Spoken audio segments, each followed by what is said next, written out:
오늘 이제 이 말씀은 역대하 36장 22절과 23절에 있는 말씀과 거의 같은 말씀입니다. 이제 우리가 지난번에 에스라라는 학사가 하나님의 구약의 성경을 정경으로 만들었다 그랬잖아요. 그래서 열왕기 상하나 역대 상하, 이 구약에 있는 말씀들을 정리한 사람이 바로 이 에스라입니다. 그래서 이 에스라서 1장 1절에 있는 4절에 있는 말씀이 역대하 36장에도 똑같이 그렇게 나오고 있는 것을 우리가 볼 수가 있습니다. 그래서 우리가 오늘 한 가지 오늘 현 상황을 보면서 오늘 에스라 학사가 우리에게 던져준 이 말씀의 의미를 오늘 현대적으로 우리가 이것을 대입해서 보면 오늘 지금 이란과 미국과의 이 전쟁은 과연 오늘날 우리는 이것을 어떻게 받아들여야 할 것이며 여기에 하나님의 어떤 뜻이 있는지를 우리가 깨달아 알 때 이 세상의 모든 역사를 이끌어 가시는 하나님의 온전한 뜻을 알 수 있을 것 같아서 뭐 정확한 해답일지는 모르지만 그래도 우리가 조금 현대적 의미를 한번 찾아보려고 이렇게 생각을 합니다. 우리가 오늘 읽은 그 고레스 왕은 오늘날로 말하면 이란의 전 제국입니다. 그래서 성경에 나오는 페르시아가 바로 이 바사라는 성경의 기록으로 나와 있습니다. 두 번째 왕이 고레스 왕인데 그 고레스 왕 때 하나님의 명령이 고레스에게 임해서 이 바벨론에서 느부갓네살에게 끌려왔던 이 남유다 백성들을 이스라엘로 돌려보내라라는 그런 명령이 아까 떨어졌다라고 우리가 에스라서에서 우리가 읽었죠. 그래서 과거 고레스 왕의 페르시아는 유대인을 해방시킨 구원자로 우리가 이렇게 오늘날 여기고 있습니다. 그래서 오늘날 미국과 또 미국이 주도하는 그래서 이스라엘과 함께 전쟁의 그 상대방인 이란은 그럼 왜 옛날 페르시아 때는 유대인들과 그렇게 유대 관계를 가졌던 그 페르시아가 오늘날에 와서는 왜 이스라엘이라는 나라를 아예 이 땅 지구상에서 없애버리려고 하는 이런 철천지 원수가 되었는지를 우리가 먼저 좀 역사적으로 알아야 된다는 거죠. 그래서 오늘 우리가 이것을 조금 그 뜻을 한번 생각해 보기를 원합니다. 고레스 왕은 성경 속에서 기름 부음을 받은 이방인 왕이죠. 그래서 기원전 538년 페르시아 제국을 건설한 고레스 2세는 바벨론을 정복한 뒤 파격적인 칙령을 내리게 됩니다.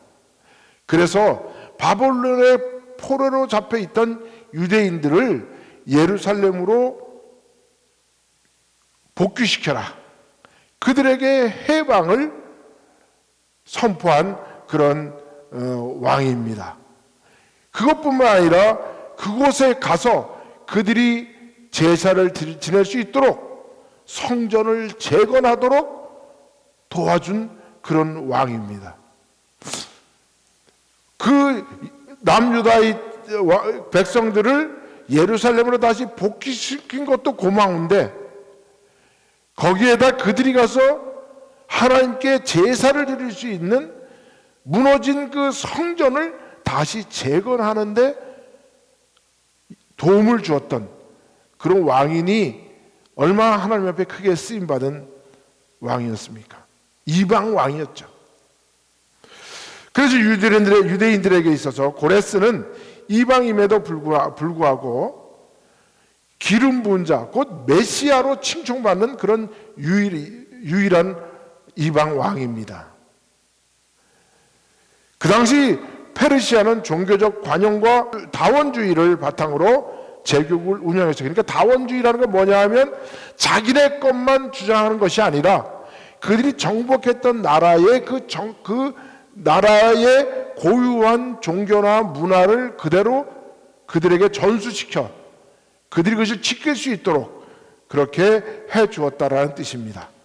그렇게 그 페르시아라는 제국을 운영했는데 이는 현대 이란인들이 가진 위대한 문명 국가로서의 자부심의 뿌리이기도 합니다. 그래서 우리가 이 페르시아라는 나라는 그러면 어떻게 만들어진 나라냐? 그리고 그 페르시아가 오늘날 왜 이란이라는 나라가 되었느냐? 그 페르시아 사람들의 인종적인 그 뿌리를 보면 이 사람들은 아리안족들입니다. 그 아리안의 뿌리는 어디로부터 나오느냐? 저 러시아의 그 밑에 있는 그 카스피아 해, 큰 그 내륙에 있는 바다에서 호수가 큰데 그걸 하도 호수가 커서 그걸 바다라 그러는데 카스피아 해라고 합니다. 그쪽으로부터 발원했던 그런 한 민족이 그들이 이제 추운 지방에서 남쪽으로 내려오다가 지금의 인도 땅으로 들어오게 됩니다. 그들이 그곳에 인도 땅에 들어왔는데 거기는 인도의 그 원주민들이 살고 있어요. 얼굴이 까맣고 머리카락이 아주 새카맣고 그런 사람들이 있었는데 그들이 그곳을 정복하고 그들을 지배하게 됩니다. 그래서 그들을 지배하기 위해서 그들을 운명적으로 그 원주민들은 천민으로 만들기 위해서 카스트 제도를 만들어서 그들을 아예 천민으로 이렇게 운명적으로 받아들이게 이렇게 만들었습니다. 그래서 그들이 그곳에 아리안이라는 문명을 이제 지금의 현재 인도 땅에 이제 뿌리게 됐는데 그들이 다시 서쪽으로 향하면서 지금 BC 약 538년 500년 그 이전에 그들이 지금의 페르시아라는 나라를 만들게 된 거예요. 그 땅이 지금 어디냐? 지금 이란 땅이에요. 그래서 그들이 페르시아 제국을 만들어서 그 당시에 서방에서는 그리스라는 그 나라가 아주 서방을 대표하는 나라였고 이 중동 아시아 쪽에서는 페르시아 문명이 아시아를 대표했던 그런 시대였습니다. 이 두 문명이 서로 충돌을 하면서 그리스와 페르시아가 전쟁을 하면서 이제 이 페르시아가 서쪽으로 이제 진격해 들어가게 되는 거죠. 그래서 로마 시대 때 그들이 이 아리안족들 페르시아의 그 인종이었던 아리안족들이 서쪽 로마로 들어가면서 그 사람들을 서쪽에 있던 사람들이 그 사람들을 게르만족이다 이렇게 이야기했습니다. 그 게르만족은 누구냐 하면 오늘날 지금 독일에 있는 독일인들을 그 민족을 갖다가 게르만족이라고 말하죠. 그러니까 지금의 현대 독일에 있는 그 게르만족들은 그 뿌리가 어디냐면 아리안족이죠.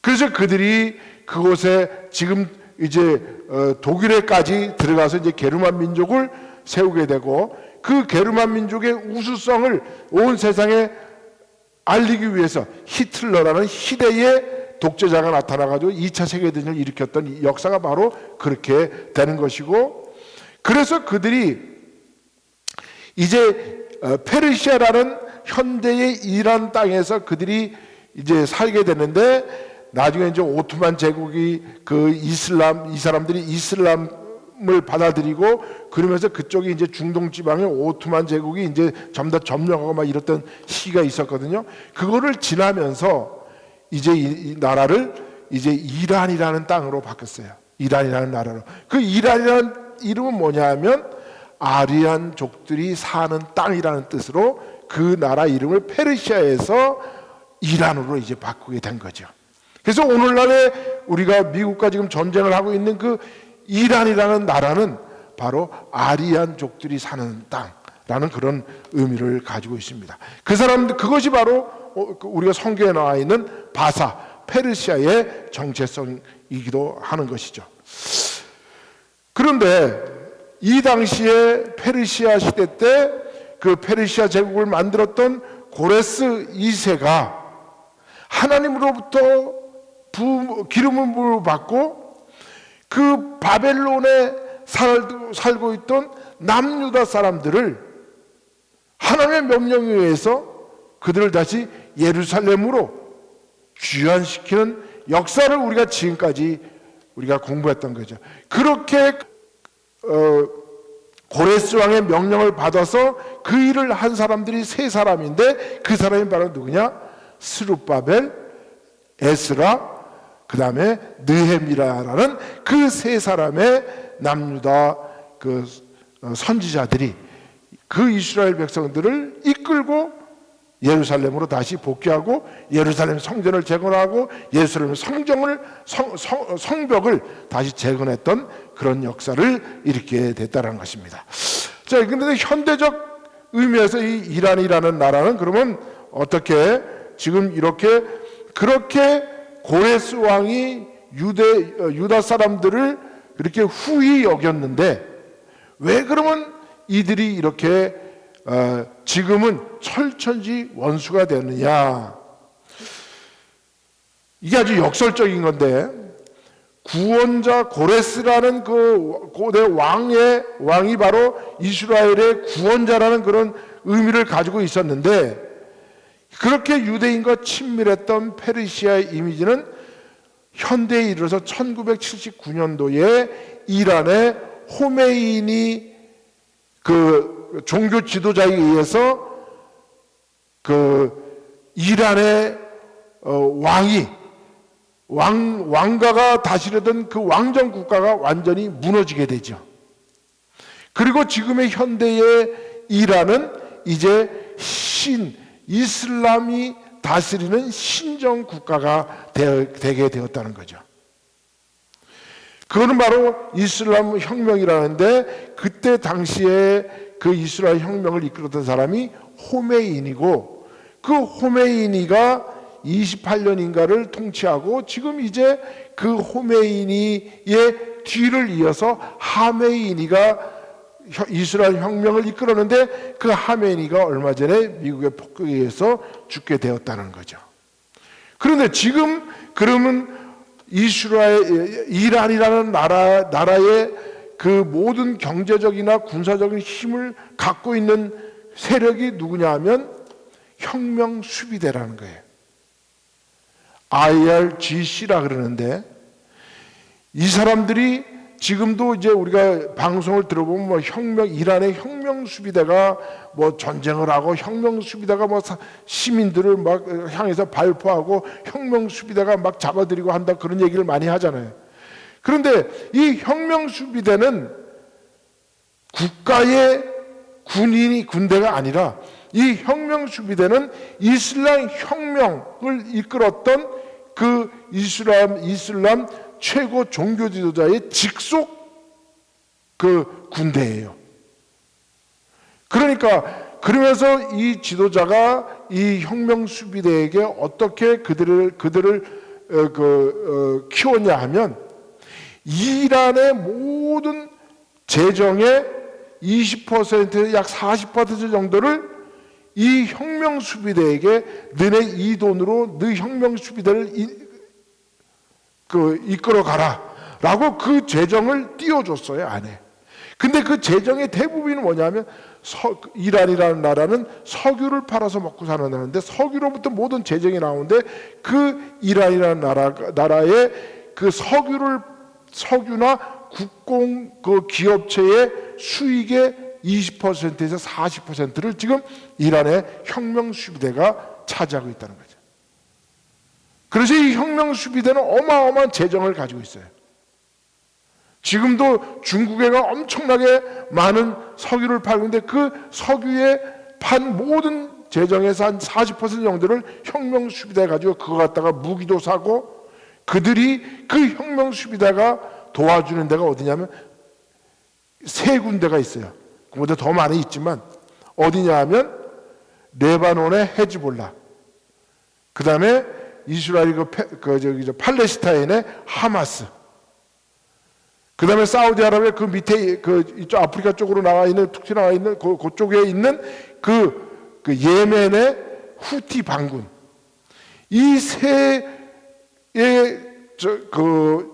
단체에다가 어마어마한 무기와 재정을 후원해서 자기들의 편으로 만드는 거예요. 지금 미국과 끝까지 결사항전을 하면서 지금도 미사일을 쏘고 그 드론으로 공격하고 하는 그 사람들이 이란의 군대가 아니라 바로 이 혁명 수비대라는 거죠. 이들이 신정국가를 이루면서, 이슬람이라는 신정국가를 이루면서, 옛날에 팔레비 왕조가 1979년에 무너진 팔레비 왕조는 이스라엘과 엄청난 평화협정을 맺고 이스라엘과 아주 친한 나라였어요.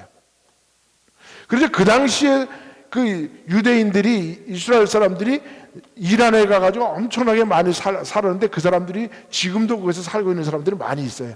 근데 자기의 신분을 숨기고 살고 있죠. 그 정도로 이게 가까웠는데 1979년도에 팔레비 왕조가 무너지면서 이란은 지금 완전히 이슬람 종교 신정 국가가 되어 버렸다는 거죠. 이런 이제 혁명 국가가 되고 이스라엘과 정반대 원수국이 되면서 이제 중동의 패권을 잡기 위해서 그들이 레바논의 그 헤즈볼라, 그 다음에 하마스, 그 다음에 후티 반군, 이런 데다가 재정과 무기를 공급하면서 이란을 앞쪽오고, 또 이란과 함께하는 미국을 공격하게 하고 반미주의 국가로 그 세력을 형성하게 되었다는 거죠. 그래서 지금도 이 이란의 신정국가는 이스라엘을 아예 이 지구상에서 없애버려야 한다라고 이렇게 그들이 구호를 외치면서 전쟁에 임하니까 이 전쟁이 쉽게 끝날 리가 없죠. 그러니까 지금 이스라엘 같은 경우에는 자기들을 이 땅에서 아예 지구상에서 지워버리려고 하는 그런 나라를 그냥 놔둬서는 안 된다. 지금 아예 이란이 저렇게 약해질 때 지금 아예 눌러버려야 된다고 이스라엘은 끝까지 지금 전쟁을 하려고 하는 이런 사태까지 이르게 된 거죠. 자, 이런 가운데서 그러면 이 당시에 그 고레스가 이스라엘과 그렇게 유대 관계를 맺고 이스라엘의 어쩌면 구원자 역할을 했던 이런 상황이 이렇게 반전이 되었느냐? 결국 이제 미국이 이제 그 이스라엘 편을 아주 거기는 거의 미국은 어떤 정권이 들어서더라도 이스라엘의 보호자임을 자처하는 나라죠.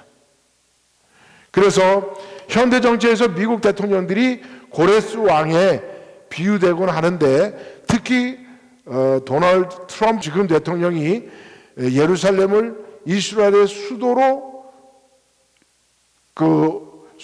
예루살렘을 이스라엘의 수도로 공식 인정하면서 그곳에다 대사관을 텔아비브에 있던 거를 예루살렘으로 아예 이전을 시켰어요.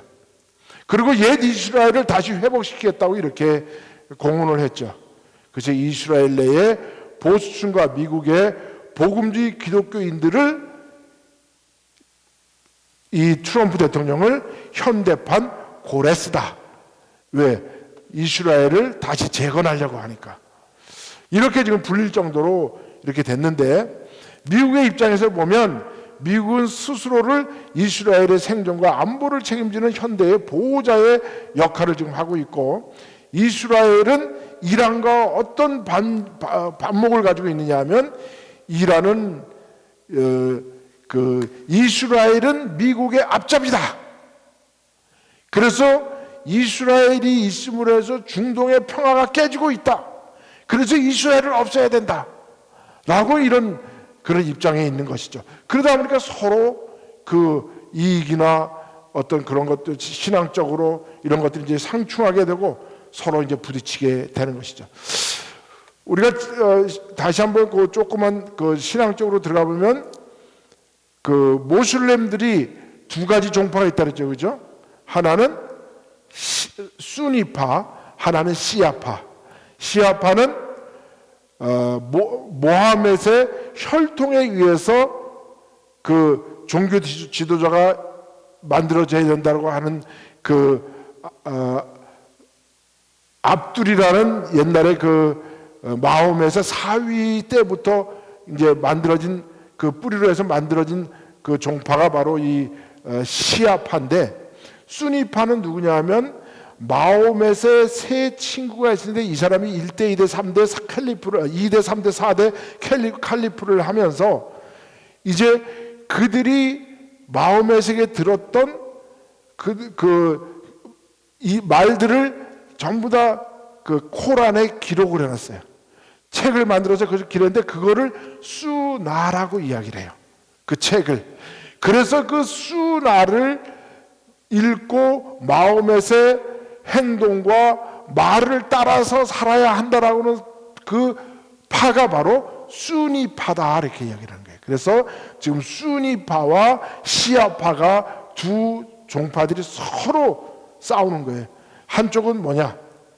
칼리프는 모하멧의 그 행동과 말을 중요시하면서 살아가는 사람이어야 되는 뜻이고, 시아파는 아니야. 칼리프는 모하멧의 혈통에 의해서 지도자가 나와야 돼. 그러면서 그들이 서로 반목해서 지금까지도 치고받고 싸우고 있는 거예요.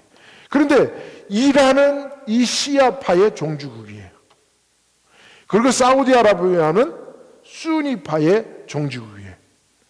그러니까 이란하고 사우디는 아주 지금 신앙적으로는 같은 이슬람이지만 종파적으로는 완전히 서로 원수지간으로 지금 싸우고 있는 거죠.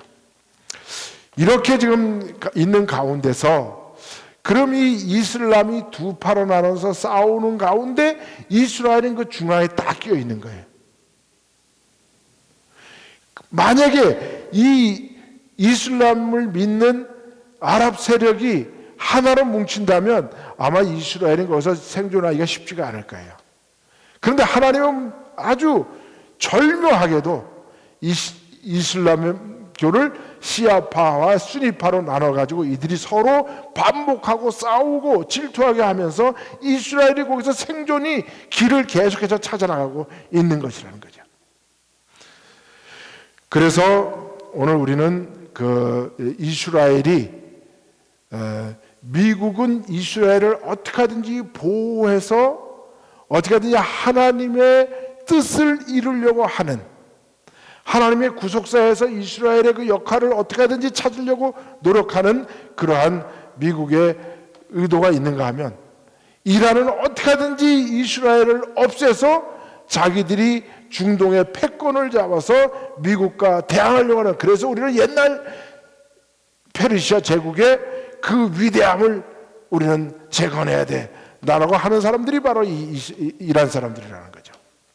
그래서 현대의 이란과 미국과 이란의 갈등은 단순히 지정학적 이익 다툼을 넘어서 페르시아의 정체성을 둘러싼 싸움이기도 하다는 것을 우리가 성경적으로 조금 알 때 오늘날 우리가 이 전쟁을 볼 수 있는 눈이 조금 트이게 된다는 거죠.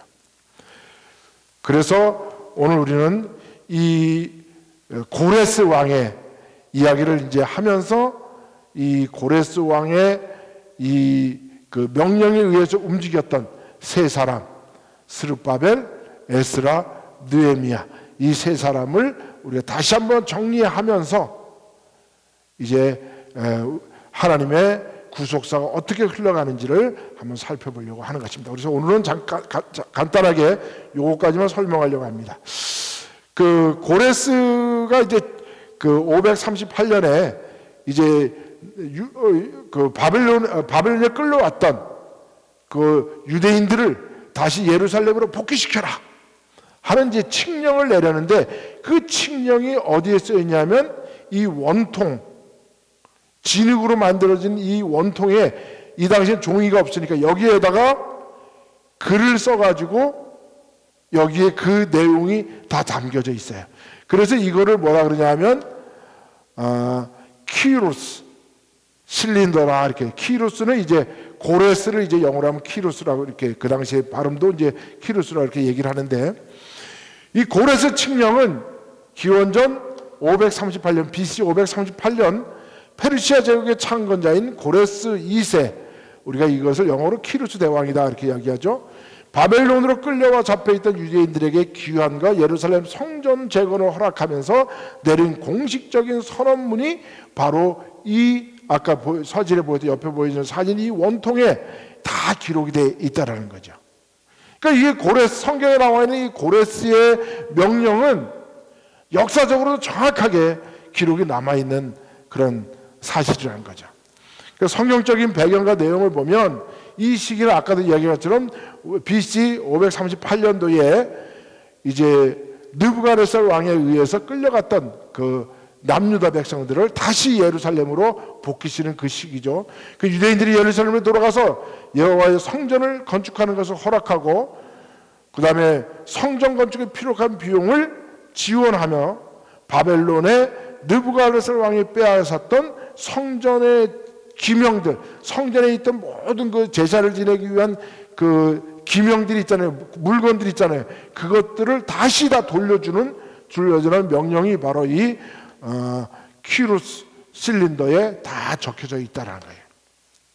그래서 성경은 이를 하나님께서 예레미야 선지자를 통해서 약속하신 70년 만에 귀환의 예언을 이루신 사건으로 성경은 기록하고 있습니다.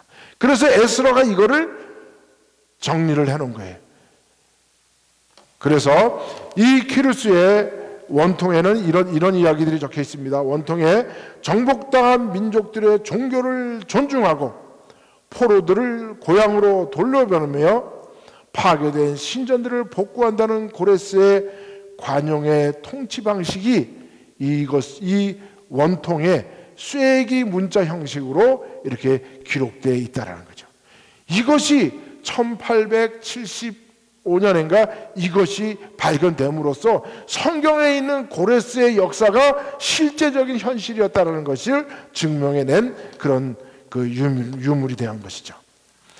그래서 이들이 다시 그 바벨론에서 그 땅에서 예루살렘으로 돌아옴으로 말미암아 포로로 흩어졌던 유대인들이 다시 예루살렘 성전을 중심으로 해서 공동체를 형성하고 신앙의 중심인 성전을 재건함으로 말미암아 유대교가 예수님이 이를 때까지 그 유대교가 회당 예배로 예수님 때까지 그 예배를 제사의 제도를 연결시킨 그러한 계기가 되었다는 거죠.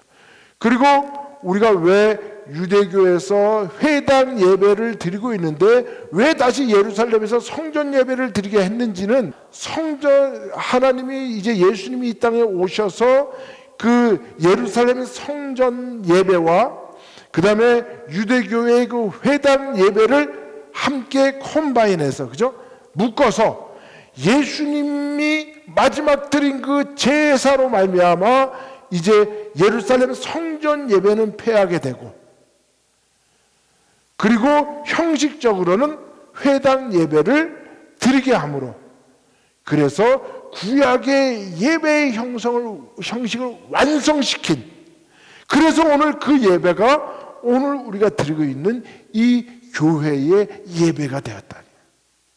이거를 하나님께서 이루기 위해서 유대교인들이 만들었던 그 회당 예배를 다시 예루살렘으로 돌아오게 하고 예루살렘 성전에서 그들이 드리는 그 제사의 정신을 다시 일깨우게 하셔서 그 구약의 성전에서 드렸던 그 짐승을 잡아서 피를 뿌리는 그 예배의 행위가 예수님이 십자가상에서 그 제물로 어린 양의 제물로 돌아가신 그 예배가 함께 엮여지므로 그것이 말씀으로 대체되게 되고 그것이 오늘 이 교회 예배에 있어서 오늘 우리가 예배드리는 형식이 되었고 그리고 에스라가 회당 예배를 드릴 때 나무로 만든 강단을 만들고 거기서 하나님 말씀을 선포했다 그랬잖아요. 그것이 오늘날 예배에서 목사님들이 설교를 통해서 에스라가 했던 그것을 그대로 연결해서 오늘 설교의 예배, 말씀의 예배로 이제 이렇게 변환하게 되었다는 것을 우리가 알게 됩니다. 그래서 이것을 제대로 깨달아야 교회가 무엇이며 우리가 지금 드려지는 이 예배의 진정한 의미가 무엇인지를, 왜 하나님은 이 교회의 예배를 이루시기 위해서 이런 큰 역사를 일으키시며 구속사를 지금까지 이끌어 왔는지를 우리가 이해하게 된다는 거죠. 그래서 오늘 우리가 이 고레스의 칙령까지 우리가 한번 보고 다음 시간에는 이제 스룹바벨과 그 다음에 에스라와 그 다음에 느헤미야의 업적을 통해서 교회가 어떻게 예배에 임해야 되는지를 우리가 깨닫고, 오늘 우리의 신앙에 있어서 예배가 얼마나 중요하며 이 예배의 중요성을 아무리 강조해도 부족함이 없다는 것을 우리가 느끼고, 우리는 예배의 삶을 우리의 삶의 목표로 삼아야 한다. 그것이 곧 하나님이 구속사를 통해서 예수님을 골고다 십자가에서 제사케 하게 하신 대제사장으로, 대희생제물로 삼게 하신 하나님의 뜻이 그대로 담겨져 있다는 것을 우리가 알 수 있다는 거죠. 이제 이해가시죠? 조금? 예. 그래서 이것이 중요한 거예요. 이 세 사람의 업적만 딱 꺼내보면 이제 우리가 예배가 이렇게 됐구나, 오늘날 예배가 이렇게 이끌어졌구나 하는 것을 우리가 알게 된다는 거죠. 자, 기도합시다. 하나님 감사합니다.